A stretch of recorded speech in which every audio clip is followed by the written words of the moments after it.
Hello,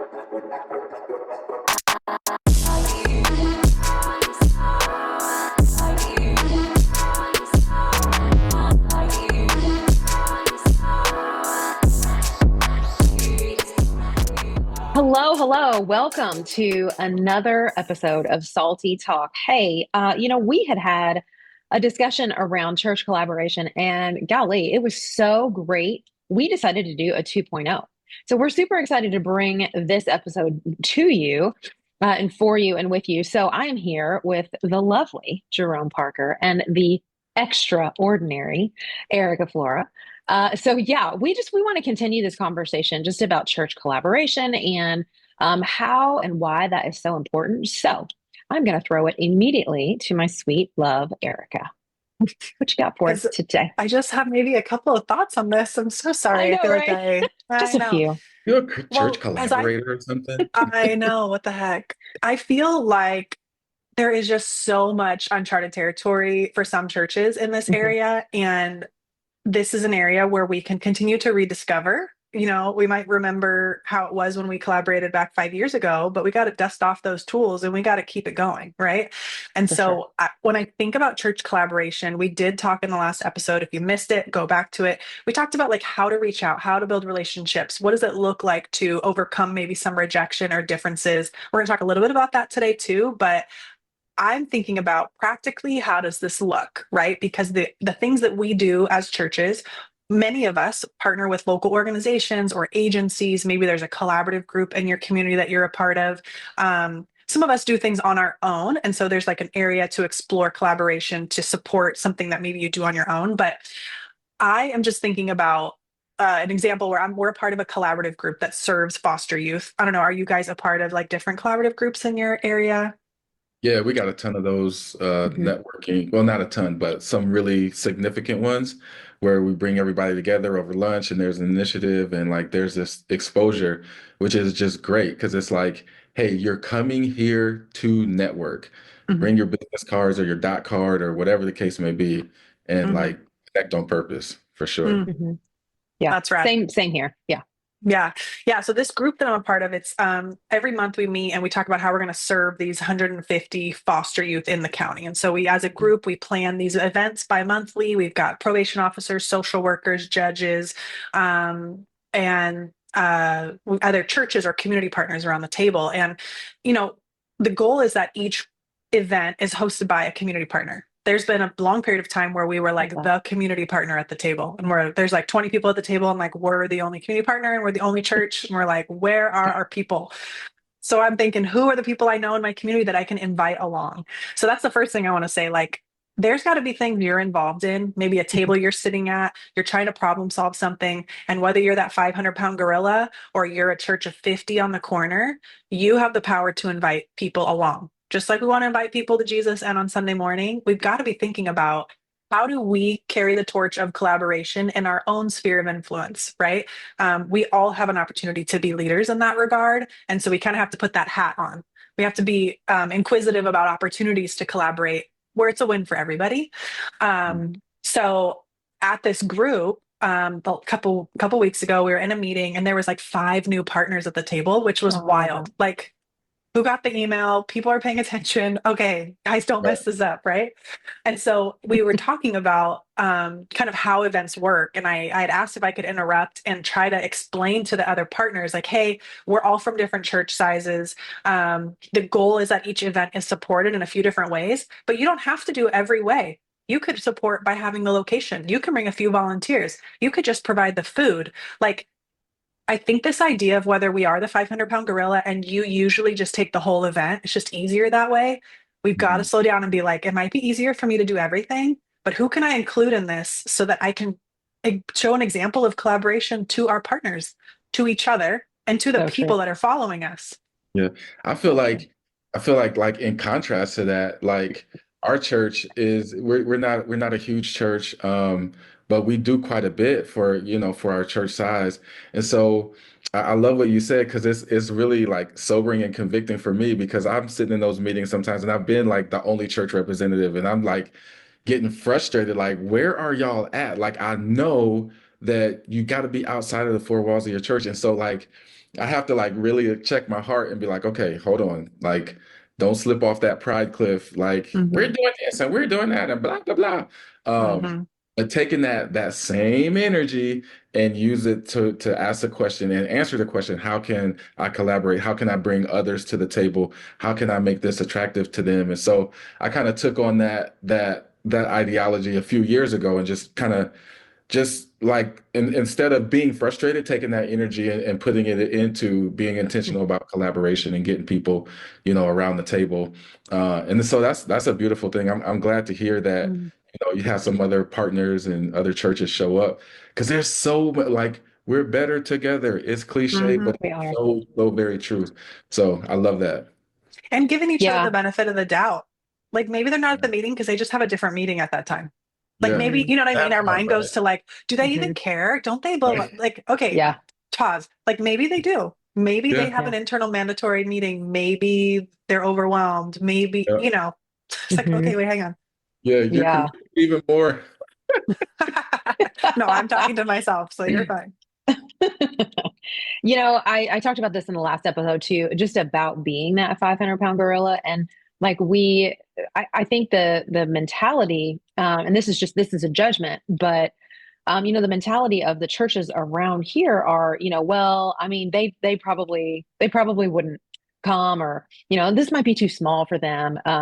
So we kind of have to back into those Mm-hmm. relationships through partners. So Mm-hmm. that might be another way if you are, talking to the listeners, if you are a part of a bigger church, you might go through an organization who has that relationship with other churches, to sort of show up at the same time and be like, hey, we're here. We would love to get more information. We had an event this past summer where there were two other churches that were West End churches that were from downtown, and we were working with a partner to kind of serve people experiencing homelessness and all the things. And we brought the volunteers. That's all we brought because we have the numbers per se, but that was our only involvement. So we just Mm-hmm. mobilized members to this thing. We brought a few hairstylists to cut hair, and we just served, and they did Mm-hmm. everything else. So the partner, the other churches, they showed up with the resources to really come alongside with wraparound services, and we Mm-hmm. just enjoyed being with them and spending time with them and getting to know them. But it was through a partner, and now we have Mm-hmm. relationships with these churches, and it was such Mm-hmm. a cool thing to not necessarily be invited to the table by the churches or by us. Because honestly, when most people see us coming, they're like, oh, good golly, here they come. Like, here they come with all their people. So it's kind of like, yeah, we see that. We know, but we want to hold hands with you, and we want to get that relationship going. Mm-hmm. And if, and again, to your point, Erica, like, yes, could we do it all by ourselves? We shouldn't. We shouldn't, Mm-hmm. Mm-hmm. because it's that posture of, and we also lead with that posture of, gosh, I'm so glad that you're Mm-hmm. here, and I'm so excited to have a relationship with you. And it kind of takes them back, like, really? Like, you Are want you to, sure? you don't just want to do the whole thing and like come in and swoop in and take over. It's like, no, absolutely Mm-hmm. not. And Mm-hmm. that can get you, your posture coming into these relationships can get you so far Yeah. within that Totally. relationship. Hmm. It's so interesting, like when you think about like the church, the Big C church being the body of Christ, like how awkward would it be? Like I could walk on my hands if I was an elite gymnast, but it's so much more effective to walk on my feet, right? Mm-hmm. Like my hands could do some of my knee functions, but it's so Mm-hmm. much better when the knee does the actual knee function, right? Right. Hmm. So I think that, this whole idea of collaboration and partnering is necessary, right? Is Hmm. absolutely necessary. And I think we have to really see it that way to be effective. And so, Hmm. yeah, like sometimes it's a slow burn, you know what I mean? And sometimes, like we talked about, sometimes there's rejection and sometimes other relationships take off a little bit more, but just being Hmm. curious about and being honest and saying like, okay, our church has this capacity. This is what we can do. This is what we do well. Like, Mm-hmm. I don't want to get into, foreign territory or whatever, but that's where the communication comes in, and we find those crossover areas. One of the things that's been super effective for me is like I have the flexibility to kind of to be able to show up on a Sunday morning at a different church in their service, and Mm. just, like, hey, I'm Jerome from FCC, just coming to say hey as a neighbor. Mm. Just got my pom poms cheering you guys on. Hello, Jesus follower. We both got the same team on our jerseys. Let's score touchdowns because I'm not a sports person at all, right? Um, Yeah, we could never guess. Yeah, yeah, of course not, right? But it's like just that posture and that the idea of just showing up. Like, I don't want anything. I don't, Hmm. I just came to say hi to my neighbors. And Hmm. Hmm. that has really fostered some, just some organic relationships, and it creates this platform for us to have more effective strategic conversations about how to partner, about Hmm. how to move the needle in the community, so on and so forth. So yeah, it's been interesting, fun. I am reminded of, so a few months ago, which whenever you're listening to this, it could be years ago, who knows? There were the LA fires, and rewind the tape a little further back till maybe like last summer, one of our partners, Olive Crest, I got promoted to a new role to oversee the whole department, so local and global. But one of our local partners said, I really feel like you need to meet the girl, because it's like a girl squad, like leading Saddlebacks, all of their outreach, Mm. local and global, and Mariners, all local and global. It'd be so cool if you three got together. So I emailed our partner and said, can I get the email addresses? I'm just going to see if they'll do lunch. Like, I haven't connected with them. I don't even know their names. So I threw the email out, and maybe like September and then December is when we were able to put on the calendar to have lunch together. And it was so cool. Each person, there was like 6 people there. We were all sharing about what we do. And then we'd only done one lunch. Then the LA fires come in like 2 months after that. And we jump on a text thread like, hey, what are you guys doing? What are you guys Love that. doing? Do you guys want to jump on a call and figure out how we're going to approach this? Now, Eastside is the smaller of those 3 churches. And so while we're bigger, but I'm like, oh my gosh, how cool. 3 big churches in Orange County linking Love arms to that. do something to impact a community that is, an hour away, partnering with a small church or a church boots on the ground there. Like, Yeah. I kept getting weirdly giddy, like that we were going to jump on a Yeah. call, or that I was getting text messages from them, because I thought this is something to celebrate. But Mhm. the pride, the competition, the like, oh, Mariners is doing that. Well, maybe we should. No, we don't need your people. Like, we got it. But then Yeah. realizing it's actually hard. It's hard for me to get this many Yeah. people. They're really good at it. Let me just have them do it. And that way that we like this mosaic of the things that we are all really good at coming together to make this beautiful picture of what the church is intended to do. That was like, okay, I'm so giddy about that. And I feel Hmm. like if I didn't hear a partner saying, I think you guys should meet, we got to just go, what do we have to lose? We're building Yeah. relationships. How could that be something that's going to hurt us in the future? Mm. Um, and just the way that we just cared for each other throughout the process of, what do you need? How can I help? How are you doing? That was like, I'm like, okay, God, here we are. This is what Yeah. it looks like. We've That's so arrived. That's awesome. One time. We got to keep going. We got to keep Right. winning. Right. Yeah, I love that. Like, just there's just so much that can happen when you come together, right? As opposed to, I think it's I think it's really like just kind of doing what Jesus did, right? The Bible says that he came and dwelt amongst us. So Mhm. like, I always make this corny joke about, like, Jesus could have just sent the email to humanity like, hey, y'all are all jacked up. You might want to try on salvation. Click yes if you want to, click no if you don't, like, and just left it at that. Right. But he like dwelt, like he was present. He showed up. He left heaven to come and be with us, to put on the earth suit and all the things. And Mm. so I think if we're Jesus followers or imitators, then we have to follow that pattern, right? And like show up in different contexts. And I think a big thing for churches in the West is crossing cultural divides or ethnic Mhm. divides, or you know what I mean, like even something like generational divides can be a Hmm. barrier at times. And so like I think that like our followership of Jesus is this overarching thing that brings us all together and like erases all the lines. And so it's just really interesting like how much we actually really have in common. Like those LA fires that you talked about, Erica, like of course anybody, I don't care if you're a non-Christian, you could be a Buddhist, you could be an atheist, or what kind of ist that you want to be.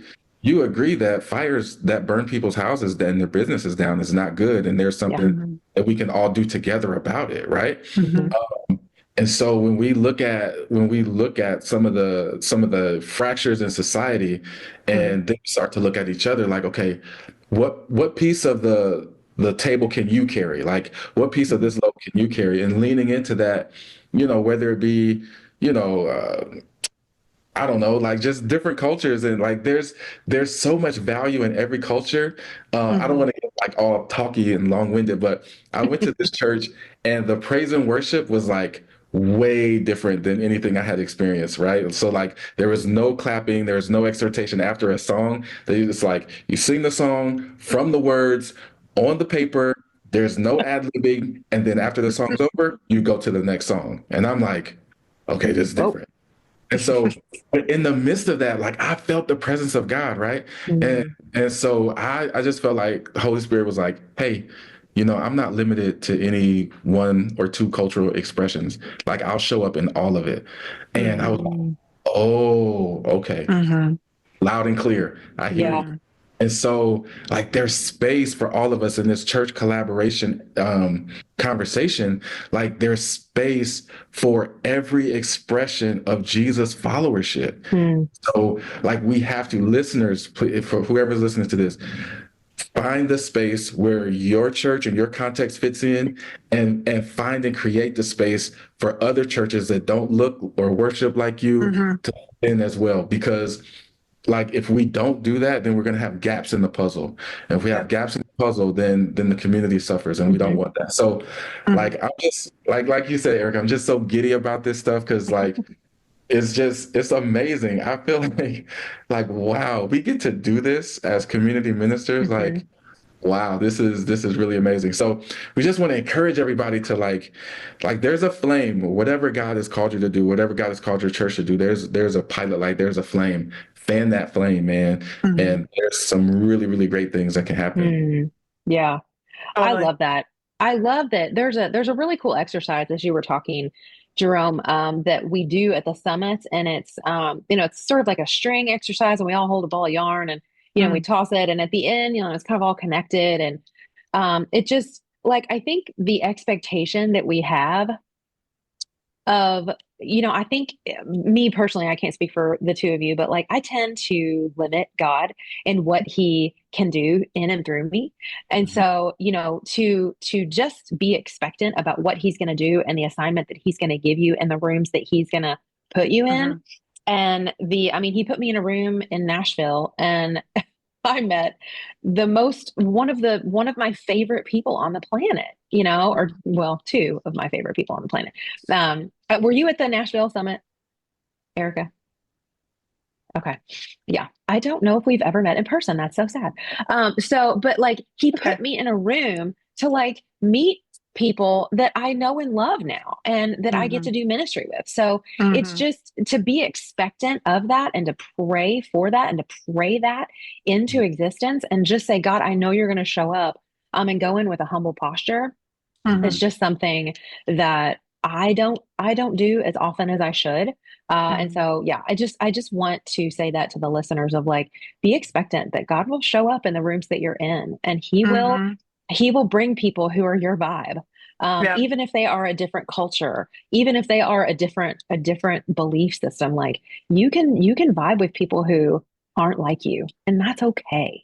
Mhm. I think that unfortunately our time's up for this edition of Salty Talk. I hope that as a listener, again, I hope that you are blessed by these conversations. I hope that you take these conversations and sit with God and really ask Him good questions about what is it that you want to do in and through me, and how can this really affect not my ministry, but His ministry where you are, and how can Mhm. we really glorify God with these conversations, with these thoughts, with these ideas, take them back to your leaders, take them back to your congregation, your teams, all the things, and just wrestle with what does it look like, or what would it look like for church collaboration, and how can you back into those conversations, even if you Mhm. are big, small, or in between. So we love you, listeners. I love you both. We love you My guys. co-host, yes. Stay salty. And be sure to check us out on social media and all the things. Thanks for the hearts, Jerome. Stay salty, y'all.